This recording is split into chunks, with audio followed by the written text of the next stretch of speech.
Sobat Langit Musik, kembali lagi bersama gua Fajar Aditya dari RJ5 yang akan menemani Jumat malam kalian di segmen Tutur Misteri. Katanya selingkuh itu indah. Nah, kemarin itu lagi banyak banget ya berita-berita tentang perselingkuhan, guys. Dan kalau lu sering denger ya, katanya selingkuh itu indah. Emang bener. Coba Sobat Langit Musik yang pernah selingkuh, boleh banget dong komen, nanti bakal gue bacain kisah-kisah selingkuh kalian. Apakah menyesal, apakah tidak menyesal, apakah ketagihan, boleh banget dong cerita. Nah, di malam ini cerita horornya ada hubungannya juga tentang perselingkuhan, di mana ada kaitannya dengan balas dendam mantan gitulah. Ya nanti kalian bisa lihat ceritanya tuh kayak gimana. Nah, sebelum gue mulai ceritanya, gue pengen bacain komen-komen dari kalian dulu nih. Ini dari Nonem ya, ini nomornya aja. Halo Bang Fajar. Halo bro. Ini kayaknya dia rutin banget nih tiap minggu ya. Sekarang kita udah jam 7:30 malam tuh startnya. Jadi udah fix nih ke minggu-minggu depannya, guys.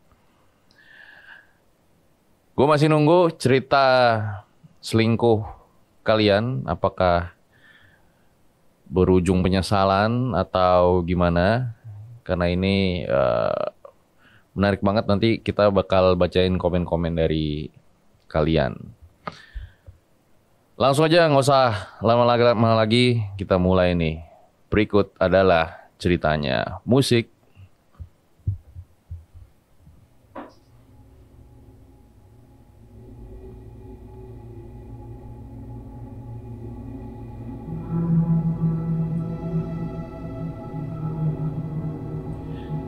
Kita memang nggak tahu ya, kita itu ditakdirkan untuk siapa dan siapa juga yang harus direlakan kepergiannya. Yang pasti ada sebuah pepatah, katanya jodoh itu nggak akan kemana. Tapi apa iya begitu?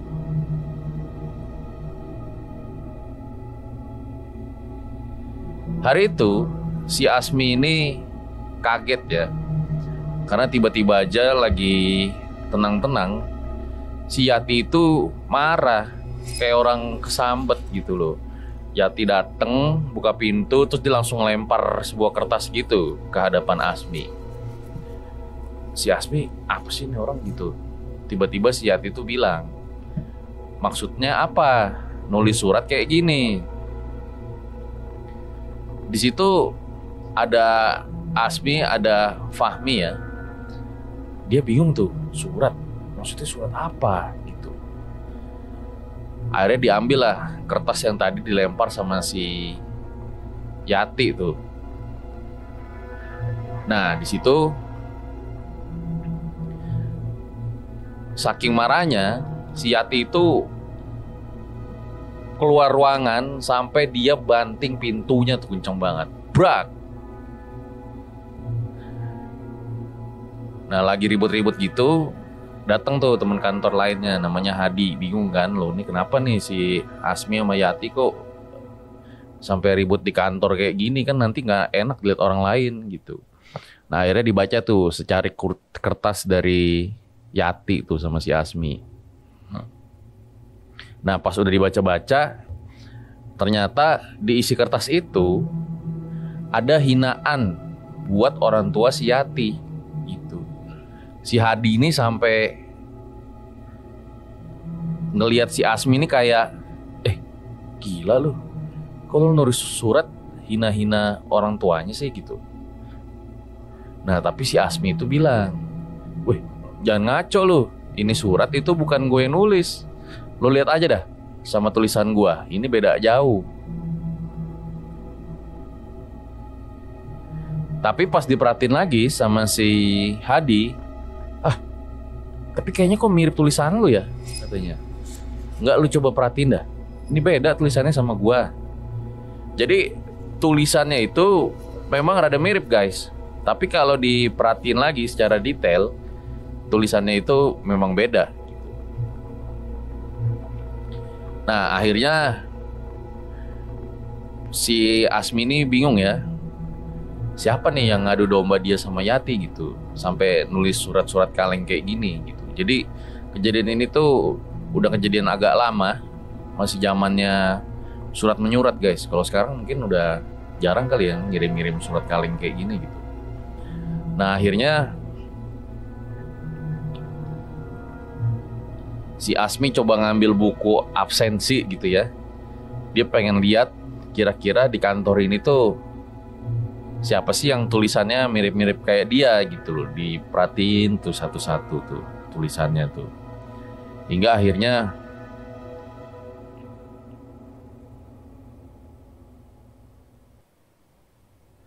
dia dapat satu nama. Yaitu di absensi itu ada namanya Lukman Zuwardi.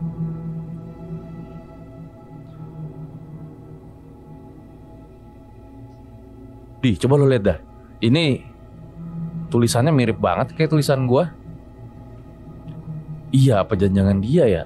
Nah, karena emang udah emosi nih, si Asmi mikir kalau dia diadu domba sama yang namanya Lukman Zuwardi, si Asmi langsung tuh datang ke ruangan Lukman Zuwardi. Pagi-pagi nih kejadiannya, guys. Di situ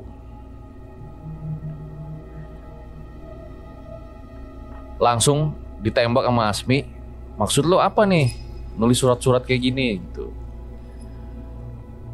Tapi di luar dugaan si Lukman ini malah ketawa-ketawa. Jadi si Asmi ini marah, tapi Lukmannya ini malah ketawa-ketawa gitu loh. Nah di situ Asmi makin emosi karena memang pelakunya itu si Lukman. Gitu, nyaris terjadi baku hantam, tapi untungnya si Hadi memisahkan mereka berdua. Dan si Asmi tuh nggak habis pikir lah, kok si Lukman ini ngelakuin hal kayak gini ya? Maksudnya apa coba? Kenapa nih dia ngadu domba gua sama si Hati?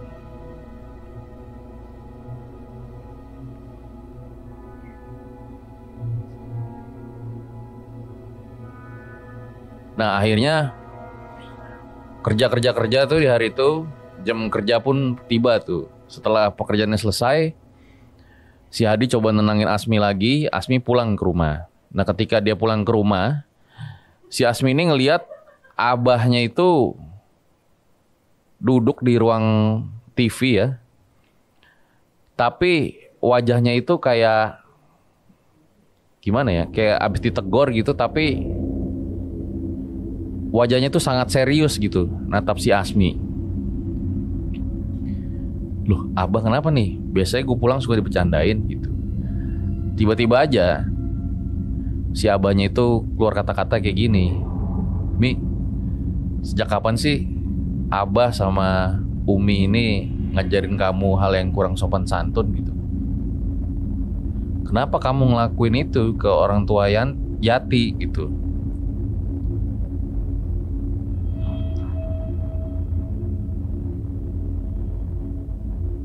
Nah, si Asmi kaget ya, kok orang tua gue udah tahu nih kejadian tadi pagi di kantor gitu. Karena emang mereka berdua nih keluarganya memang temenan gitu.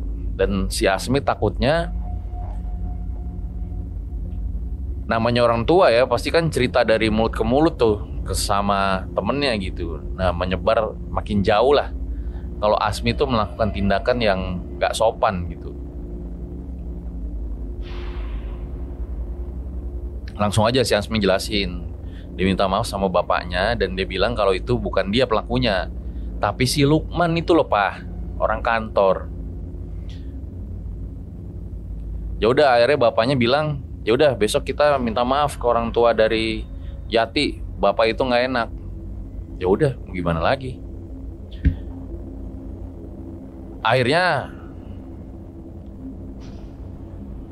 Mereka pergi besoknya tuh ke rumah orang tua Yati buat minta maaf, tapi ternyata ketika sampai di rumah, ayahnya Yati ini ternyata lagi sakit gitu. Jadi mereka tuh pergi ke rumah sakit lah, karena baru tahu juga kondisi ayahnya itu sakit.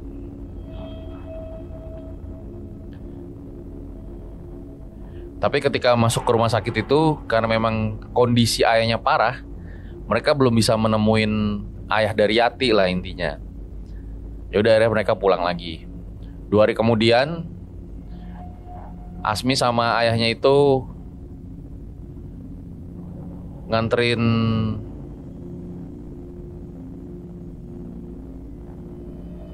pergi ke rumah sakit untuk menjenguk, sekaligus ingin menjelaskan nih kalau sebetulnya bukan anaknya. Takutnya ayahnya ini belum sempat minta maaf, belum sempat tahu, tapi mikirnya ini salah Asmi gitu. Nah itu nggak pengen kejadian lah, kalau orang zaman dulu tuh kan kalau ada salah pengen cepet-cepet minta maaf gitu bawaannya. Kalau zaman sekarang kayaknya nggak begitu ya. Nah ketika lagi pagi-pagi itu nganterin, rupanya ada satu cowok umur 25 tahun gitu ya, udah ada di dalam kamar rumah sakit si bapaknya Yati ini gitu. Nah dari luar si Asmi ini ngeliat, tuh ada siapa tuh, kok ada cowok gitu, apa ini dia calonnya Yati apa gimana gitu. Tapi pas di luar itu, si Pak Dayat ini, bapaknya Yati tuh ngomong kayak,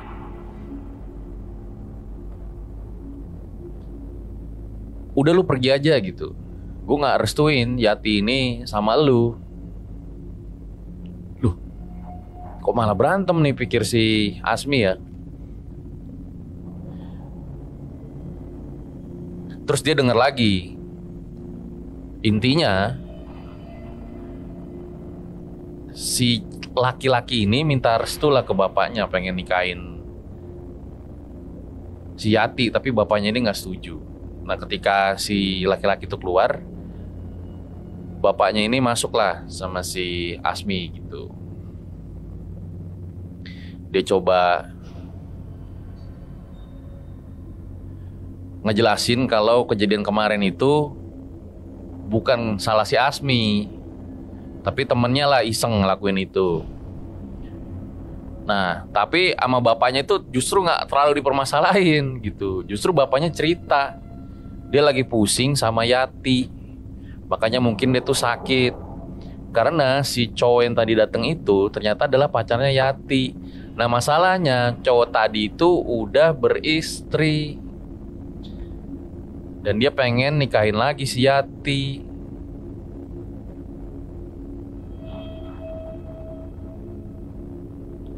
Di situ ayahnya nggak setuju. Loh, si Asmi jadi bingung kan. Niatnya mereka mau ngejenguk doang, tapi kok malah dia tahu masalah keluarganya si Yati gitu. Di situ ayahnya juga cerita kalau dia tuh sakit karena kepikiran Yati juga. Ditambah lagi kan ibunya Yati ini udah meninggal. Jadi beban ayahnya itu yang menjaga anak perempuannya itu ya nggak mudah tentunya.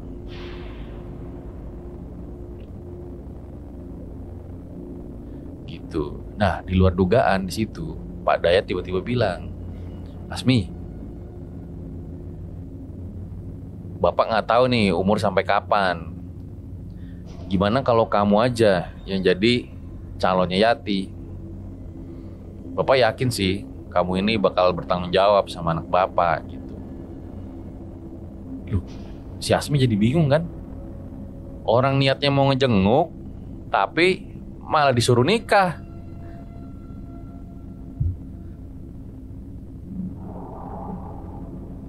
Gitu. Di situ Asmi gak bisa ngejawab ya, bingung juga. Tapi dikiranya bercanda, ternyata serius. Gitu. Nah bapaknya dari Asmi ya bilang terserah Asmi aja. mau apa enggak gitu. Karena kan Asmi ini juga udah umur-umur orang biasanya tuh sudah menikah gitu. Si Asmi ini jadi bingung.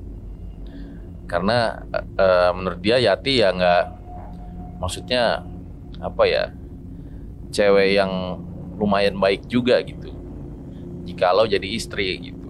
Makanya Asmi melihat ini sebuah tawaran yang sama sekali nggak buruk gitu. Tapi walau baik harus dipikirkan juga matang-matang. Akhirnya si Asmi Asmi itu sholat dulu. Itu sambil dia mungkin berdoa kali ya. Maksudnya ini mau terima apa enggak. Nah ketika dia jalan ke musola itu di lorong rumah sakit, dia ngelihat laki-laki tadi tuh yang dimarahin sama bapaknya Yati lagi bertengkar sama Yati itu di sebuah lorong rumah sakit. Ya udah, Asmi gak enak kan mau ganggu kan. Akhirnya si Asmi tetap jalan buat sholat.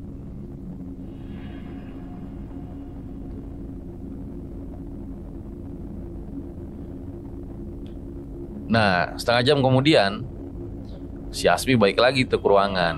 Nah, dilihat si Yati ini sekarang udah masuk ruangan. Tapi dia lihat si Yati ini kayak matanya tuh habis bengkak gitu. Kayaknya nangis hebat gitu. Wah, kayaknya bertengkar hebat banget nih tadi gitu. Tiba-tiba Pak Dayat ini keluar cetukan lagi. Gimana Nak Asmi? Kamu mau nggak jadi calon dari Yati? Wah, di situ deg-degan si Asmi itu. Tapi dia menilai bahwa selama ini dia kenal Yati itu bukanlah cewek yang buruk gitu.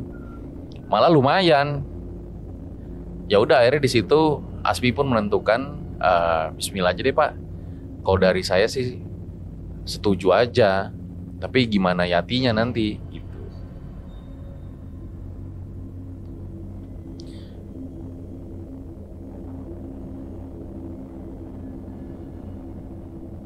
Ya udah, akhirnya di situ abahnya itu seneng, Pak Dayatnya juga seneng karena kan mereka temenan gitu ya. Jadi lebih percaya, udah kenal satu sama lain lah keluarganya. Hingga akhirnya ketika Yati itu setuju juga, dia akan nantinya nikah sama si Asmi. Di situ Pak Dayat benar-benar seneng gitu. Senyumnya Asmi lihat kayak apa ya? Kayak menyerahkan gitu loh, menyerahkan anaknya kepada si Asmi gitu. Nah, di sini nih nanti mulai awal kejadian cerita horornya. Sebelum dimulai lebih lanjut, gue pengen baca komen-komen dulu nih. Bang, Dokter Stefani pernah forensik kejahatan perselingkuhan nggak ya? Nah ya guys, kemarin itu gue baru upload kisah horor dokter forensik ya. Jadi kalau kalian tahu, dokter forensik di Indonesia itu kan jumlahnya masih di bawah 500 ya. Dan banyak sekali legenda-legenda dokter forensik di Indonesia yang menyelesaikan kasus-kasus itu yang rumit gitu. Kalau kalian belum tahu ya, dokter forensik itu kan suatu ilmu kedokteran yang berkaitan dengan sistem peradilan gitu.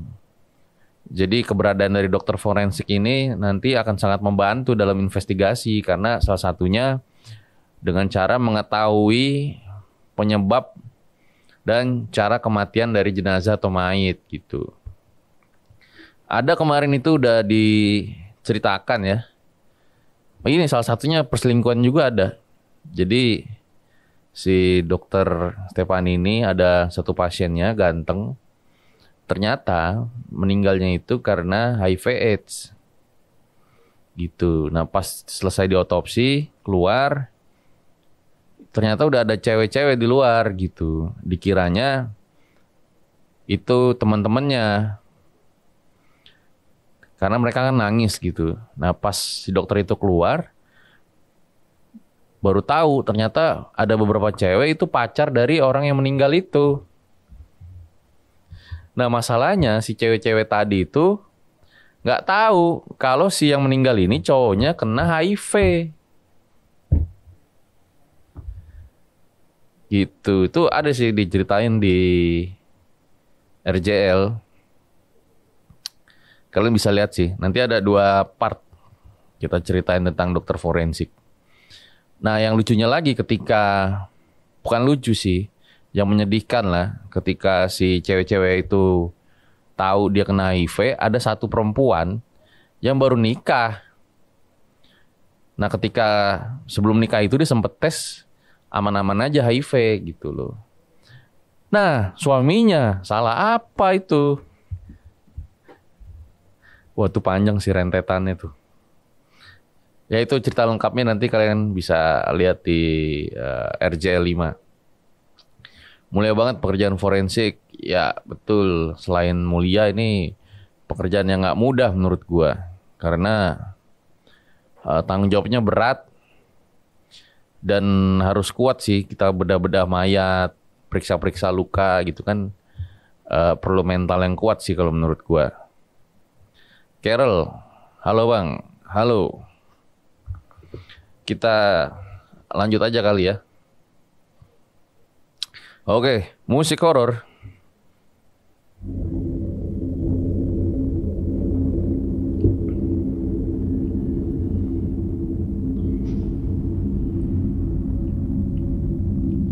Akhirnya pernikahan pun dilangsungkan ya. Ada semacam kayak petasan-petasan gitu. Dar ya. Jadi pernikahannya dilangsungkan di rumah. Nah setelah pernikahan inilah mulai kejadian-kejadian aneh dialamin sama si Asmi. Sekitar 3 hari mereka melangsungkan pernikahan, tiba-tiba dalam perjalanan mobil si Asmi ini mogok. Nah karena mogok itu dia coba lihat kiri kanan dulu kan, karena emang udah malam. Nah jalan pada saat itu tuh sepi gitu, karena mungkin ya udah lewat malam gitu. Nah ketika dia coba perhatiin sekeliling, dia coba nyari-nyari apa tuh namanya, alat-alat untuk membenarkan mobilnya. Di jok belakang dia lihat ada segumpalan rambut.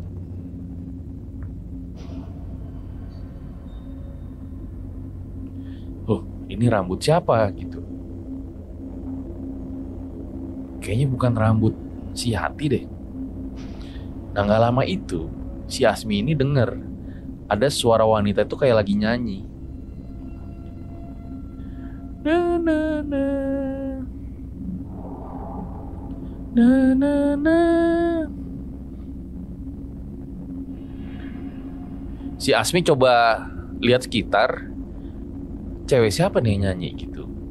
Nah hingga akhirnya dia menemukan ada satu orang cewek itu lagi duduk di sekitar bahu jalan. Di bahu jalan itu ada ayunannya. Nah ceweknya ada di situ. Coba si Asmi perhatiin tuh, ceweknya itu ternyata cantik dan bajunya itu kebuka gitu.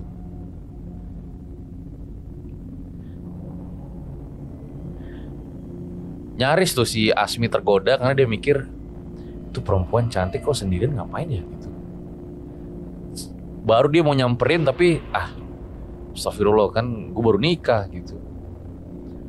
Hingga gak lama ketika si Asmi terus memperhatikan si cewek itu ya, sambil benerin mobil gitu.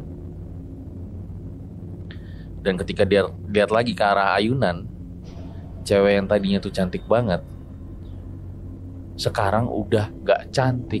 Wajahnya itu rusak.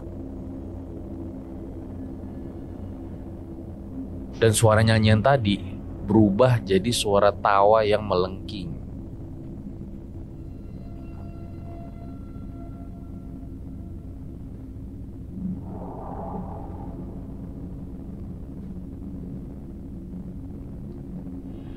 Akhirnya si Asmi takut, dia baca doa, tapi hantunya itu masih ada.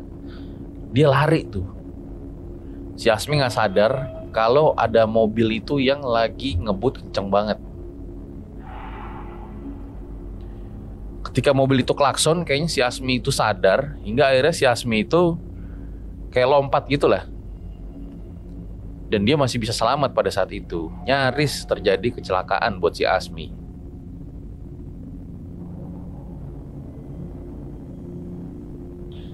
Karena ngerasa ada yang beres, si Asmi coba minta tolong sama Hadi lah, teman kantornya nih. Di, tolongin gue nyaris kecelakaan nih. Karena dia merasa si Hadi ini teman deketnya lah, sohibnya lah.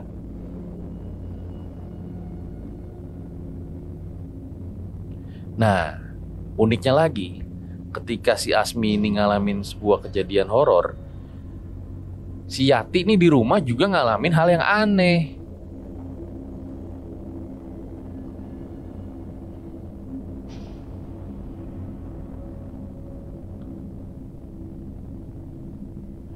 Jadi, ketika malam hari itu, di rumah itu, rumahnya Yati, kayak ada suara anjing itu lagi, anjing atau kucing lah, ngerogoh-ngerogoh kayak tempat sampah, gimana sih suaranya gitu ya, suara-suara plastik gitulah. Nah, abahnya dari Asmi ini, jadi Yati itu kan nanti tinggalnya di rumah Asmi gitu ya, ngedenger tuh ada suara aneh itu, kresek kresek kresek kresek kresek, sek sek sek sek sek sek sek. Cobalah abahnya itu keluar. Nah, pas abahnya itu keluar, dia lihat si Yati ini lagi kayak kucing atau anjing ngambil-ngambil makanan yang ada di tempat sampah.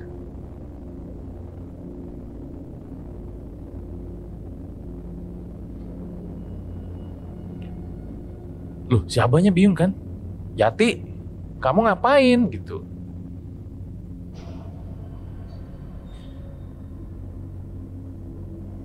Akhirnya si Yati itu ngadep ke arah abahnya, tapi mukanya itu kayak berantakan gitu ya. Kayak maaf, orang mungkin sedang dalam gangguan kejiwaan. Dan kakinya itu diseret gitu loh. Jalan mendekat abahnya. Karena abahnya takut nih, kenapa-kenapa gitu ya. Abahnya tuh masuk lagi ke dalam gitu loh. Ditutup tuh pintu tuh. Drak. Coba tenangin dirinya dulu lah. Nah, pas abahnya itu lihat ke belakang, Yati ada di belakangnya. Bah, abang ngapain keluar malam-malam? Loh, Yati? Iya, ini Yati. Kamu dari mana? Yati dari kamar mandi, bah.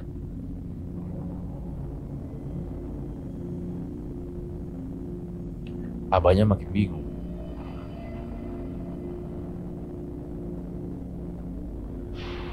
Pengen cerita ke Yati, tapi nggak enak.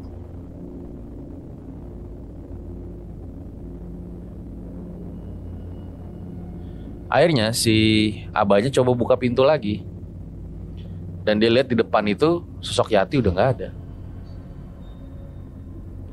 Dia coba tanya tuh sama si Yati, Yati lihat Asmi nggak? Asmi kenapa belum pulang? Mungkin masih di jalan kali, bah. Ini Yati juga nungguin nih. Ya udahlah, pusing tuh kepala abah pada saat itu ya, karena yang dia lihat tadi itu siapa sebenarnya. Tapi di satu sisi, abah ini nggak mau cerita ke Yati, takutnya si Yati ini jadi takut nanti.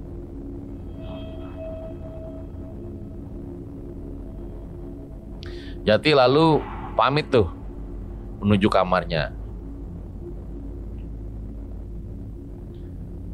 Jadi kalau bisa gue gambarin denanya ya, Dena di rumah dari keluarganya Asmi lah. Jadi kamar Asmi sama Yati itu ada di depan. Nah terus nanti ada, sebelumnya itu ada ruang keluarga. Nah nanti di yang paling belakang itu, samping kiri itu rumah kamarnya dari Abah.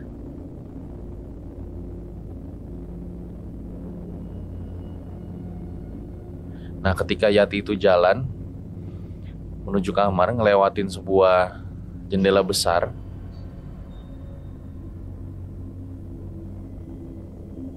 Si Yati tuh ngeliat ya, di luarnya itu kayak ada cewek tapi kepalanya tuh miring gini loh, gini. Itu cewek siapa?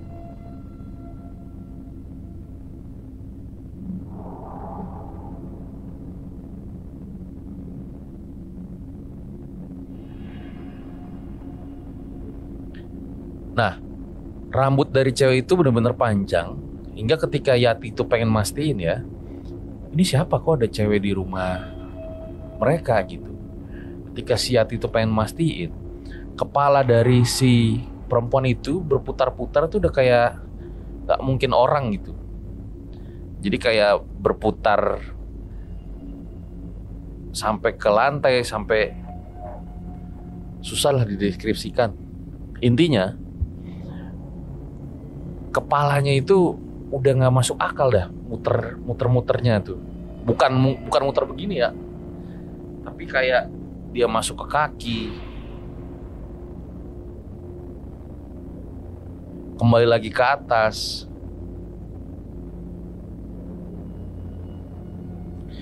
Dan gak lama si cewek itu menabrakkan dirinya itu ke kaca gitu loh. Brak, brak.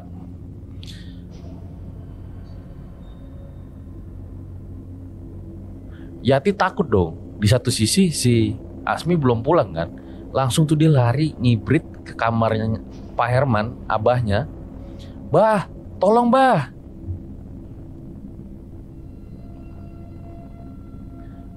Tolong bah. Karena suara brak-brak itu di jendela masih sangat kedengeran banget sama si Yati.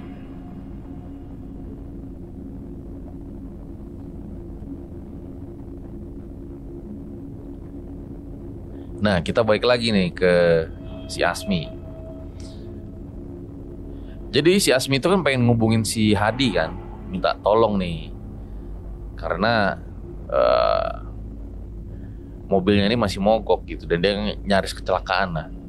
Tapi di satu sisi sinyalnya di sana itu lagi kurang bagus.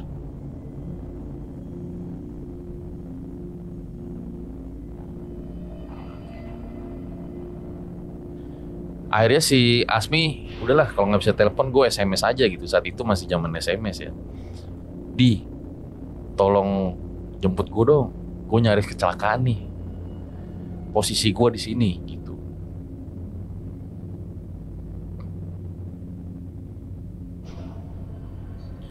Nah, sambil dia meriksa mobilnya ya, karena di jalan itu nggak terlalu ramai orang. Gak lama si Asmi ini didatengin sama 2 orang.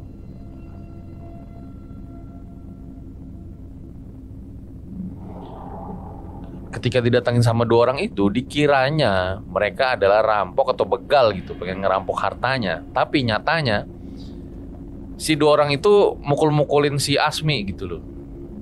Dipukulin si Asmi itu sampai babak belur, hingga gak lama ada suara klakson lah, tin tin tin tin, gak jauh dari mobilnya Asmi. Nah karena klakson itu, si pria-pria tadi yang mukulin Asmi langsung kabur tuh naik mobilnya.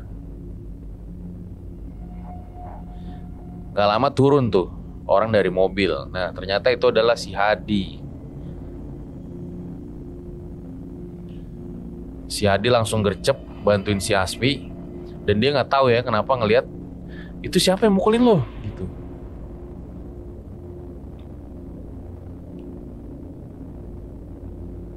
Nggak tahu Mi, udah kita cepet pulang aja deh Mi, perasaan gue nggak enak nih. kata si Asmi sama si Hadi.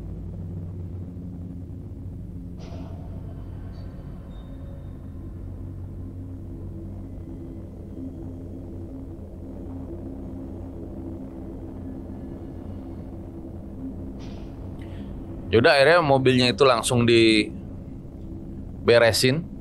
di sana. Si Hadi coba otak-atik, untungnya berhasil.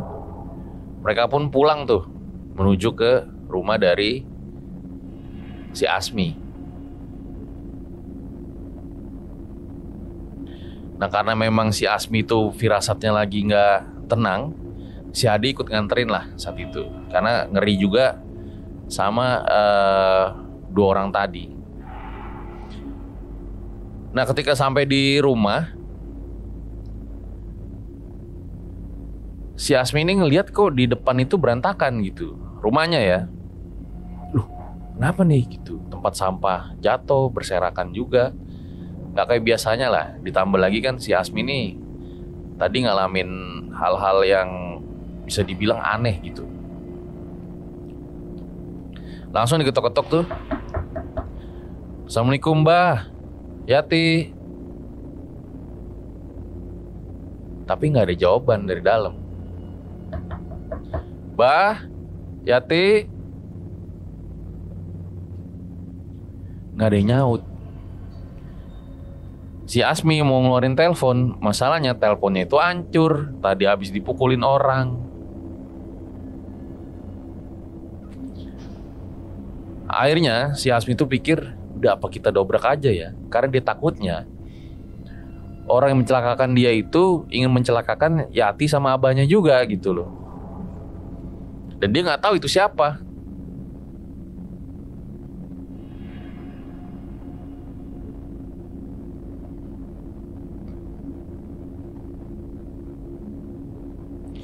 Nah, gak lama si Asmi itu coba ke kamar abahnya.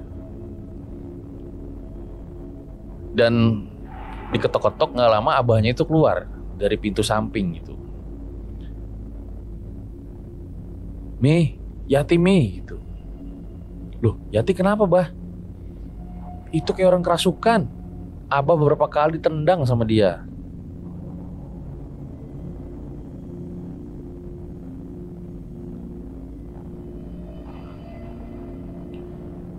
Nah, di situ langsung lari itu Hadi sama Asmi ya ke kamarnya Yati. Terlihat ada tongkat gitulah yang ngalangin di kamarnya si Yati itu. Nah, mereka dari kejauhan itu ngedenger suara tawa lengkingan yang bener-bener tuh kencang banget gitu. Yati, Yati, kamu gak apa-apa? Tapi selalu dijawab sama lengkingan.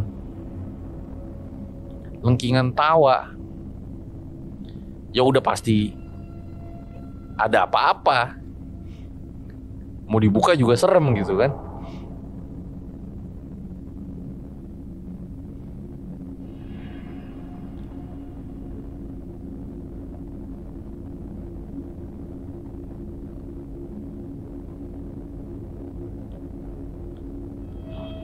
Di situ Pak Herman, abahnya nih, langsung kayak baca-baca doa gitulah.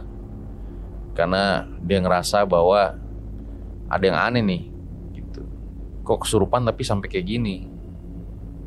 Nah, ketika dibacakan doa itu, si Asmi itu pusing gitu ya. Gak tahu kenapa dia muntah-muntah. Nah, ketika muntahnya itu, jadi dalam muntahnya itu kayak ada, bukan belatung kali ya, apa yang nyebutnya ya, kayak semacam belatung apa ular gitulah, tapi kecil ya, ulat kali dalam muntahnya itu. Nah, Pak Herman, Hadi bingung, kok bisa ada hewan kayak gini di muntahnya si Asmi.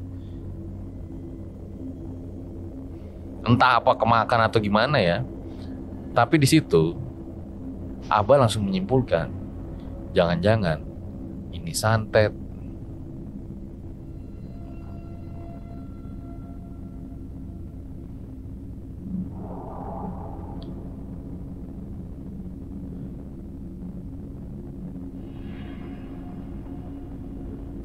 Akhirnya si Hadi langsung diskus sama abahnya. Bah, saya kenal seorang ustadz ya, seorang ustadz yang kayaknya bisa ngebantu abah deh gitu. Kalau emang ternyata ini beneran santet, karena si Asmi itu kondisinya juga udah memprihatinkan. Dia muntah-muntah, lemas lah, pusing palanya. Ya udah, langsung si Hadi itu keluar. Nah, ketika keluar itu dia semacam ngeliat kayak ada api gitu ya. Semacam api, bukan meteor ya. Kayak api gitu tapi melayang gitu di rumahnya si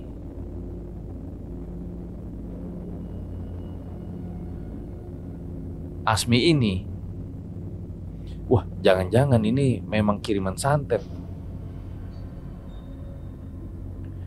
Akhirnya dia berangkat tuh, Hadi gercep gitu ya.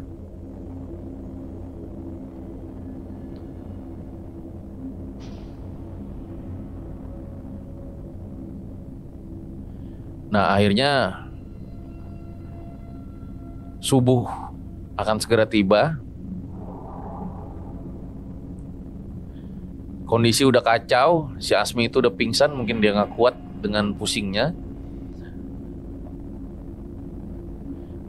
Sementara Yati nggak tahu ya, karena Pak Herman ini nggak berani masuk, abahnya tuh takutnya nggak ada yang bantuin megangin gitu. Kalau dia ngeberontak, hingga akhirnya Hadi itu datang. Si Hadi datang langsung sama satu ustadz, namanya Ustadz Mansur ya. Nah, uniknya ketika datang itu si Hadi ngelihat udah kondisi parah, dia langsung manggil ambulans lah. Maksudnya supaya Asmi ini bisa langsung ditangani di rumah sakit. Nah, Ustadz Mansur ini uniknya dia berdiri ke arah jendela yang tadi kalau kalian ingat itu si Yati itu sempat lihat penampakan di sana.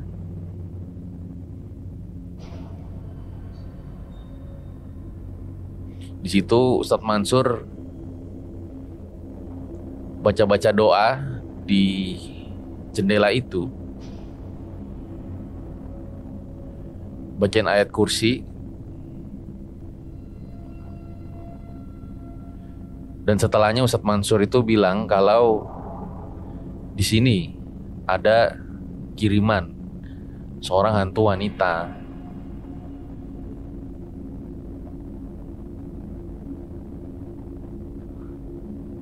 Nah, di situ si Hadi ini bingung ya sebenarnya.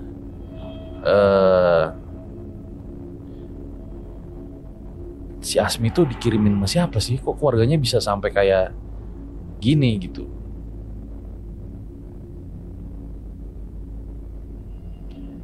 Ditambah dia ngelihat kondisi dari abahnya ini udah gimana ya? Kan udah tua gitu ya. Kasihan juga. Ada beberapa luka. Mungkin karena tadi habis ditendang sama Yati pas kesurupan. Gitu.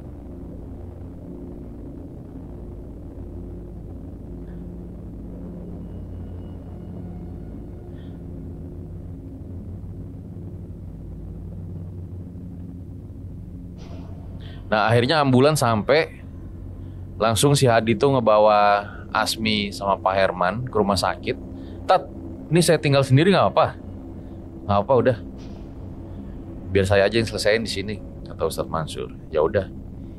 Nah, akhirnya Ustadz itu keliling rumah sambil dia baca-bacain doa gitu ya.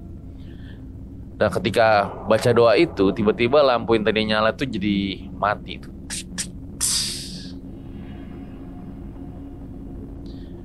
Ustadz itu dari lemari ngelihat ada satu sosok cewek, bajunya putih, rambutnya panjang, tapi kepalanya tuh yang kayak tadi gue bilang tuh, suka muter-muter begitu, tapi bukan muter 360 ya, muternya itu ke tangan, ke kaki, jadi kayak nggak masuk di akal tapi menyeramkan gitu.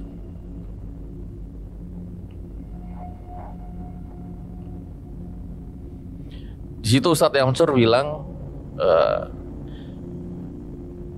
saya agak takut sama kamu gitu. Kembali aja ke yang tuanmu yang menyuruhmu ke sini. Langsung dibaca-bacain doa si hantunya itu. Dan Ustadz itu juga berkeliling untuk mencari sebenarnya apa sih ini yang dikirimin gitu sama orang itu. Nah, ternyata di luar itu di samping ada kayak gundukan tanah gitulah. Di gundukan tanah itu ada buntalan gitu yang isinya itu kayak jimat-jimat gitu. Langsung dibakar sama Ustadz Mansur, dan di situ dia juga membaca-bacakan doa lah untuk keluarganya Asmi.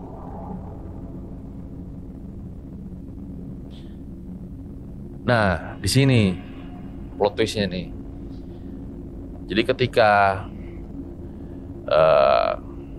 Yati itu ngamuk-ngamuk, jadi sebetulnya pintu Yati itu sudah terbuka gitu. Sudah berhasil dibuka dan Yatinya itu keluar dari rumah. Makanya hanya menyisakan Pak Herman sama si Asmi. Nah, alhamdulillahnya ketika sudah pagi hari, beberapa warga itu menemukan Yati itu lagi terkapar di jalanan gitu. Nah, ketika terkapar itu, Yati berhasil dibawa ke salah satu rumah warga lah buat diamankan.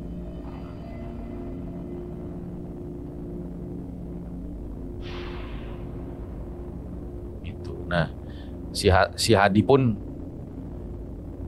ketika udah nganterin ke ambulan tuh, si Hadi balik lagi dong ke rumahnya Asmi ya.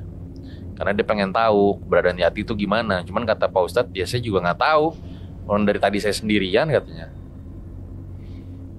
Nah, di situ tapi Ustadz Mansur bilang, udah kita berdoa aja. Semoga Yati ini keadaannya baik-baik aja. Tapi yang harus kamu tahu nih, Hadi, sepertinya ada yang gak suka sama temanmu ini, terutama sama si Asmi katanya. Maksudnya gimana Pak? Ya kayaknya ada yang gak suka sama pernikahan mereka deh. Waduh, terus gimana Pak? Itu kan mereka juga baru buat nikah gitu. Ya makanya nih saya mau doain kata dia. Nah, akhirnya Pak Ustadz baca-baca doa sambil mercikin air ya ke tembok yang ada di rumah Asmi.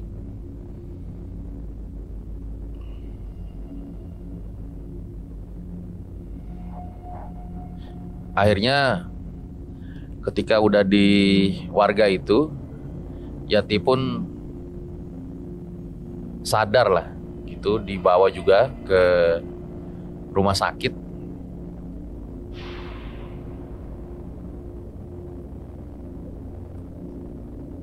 Dibawa ke rumah sakit dan untungnya ya, memang mungkin udah takdirnya.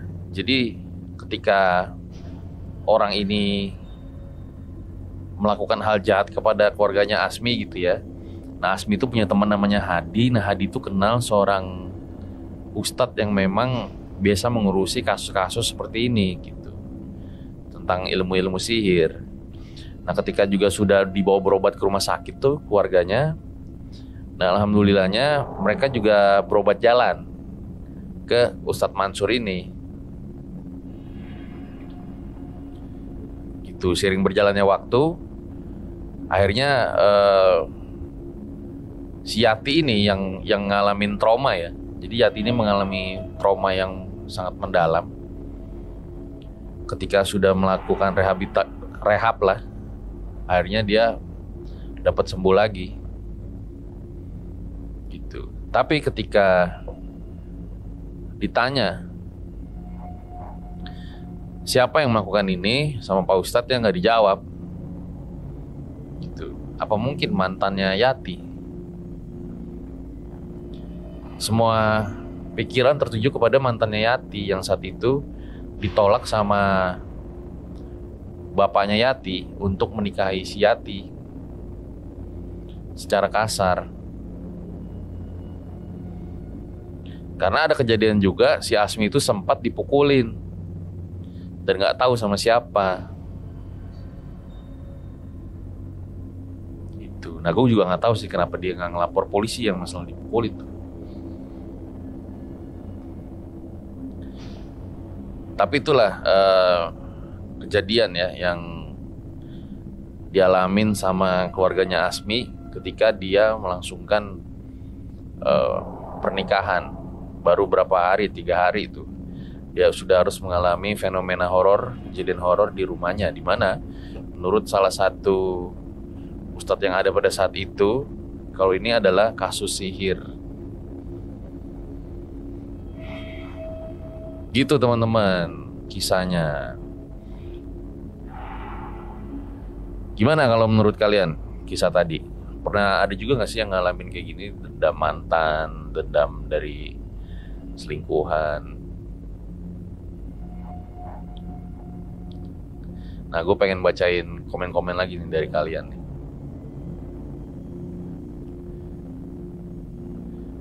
Ya, kita ke atas dulu nih sebentar. Wah, banyak juga nih komennya nih. Yang lama bang, seneng dengernya. Itu tadi udah gue potong-potong tuh. Sebenarnya ceritanya panjang banget. Ya nanti kalau mau lebih panjang minta durasinya sama Langit Musik. Lagu DJ Bass panjang, apa tuh? Pengen curhat gak dapet tiket Coldplay? Oh ya, waduh, sama aku juga kagak dapet tadi. Roomnya full katanya. Ngeri kalau udah psikopat gini. Iya, gue banyak banget sih sebenarnya kayak cerita dendam mantan gitu. Tapi karena kita harus closing guys, jadi kita harus closing saat ini juga. Makanya nanti kalau mau durasinya lebih panjang, komen aja di Langit Musik. Gue juga ada di Maxstream, videonya kalian bisa lihat. Ya, intinya adalah bahwa terkadang suatu hal yang mungkin di luar amoral akan terlihat menyenangkan, tapi jangan-jangan bisa jadi akan menjadi malapetaka buat kalian. Gue Fajar Aditya, RJ5, Sobat Langit Musik undur diri. Ciao.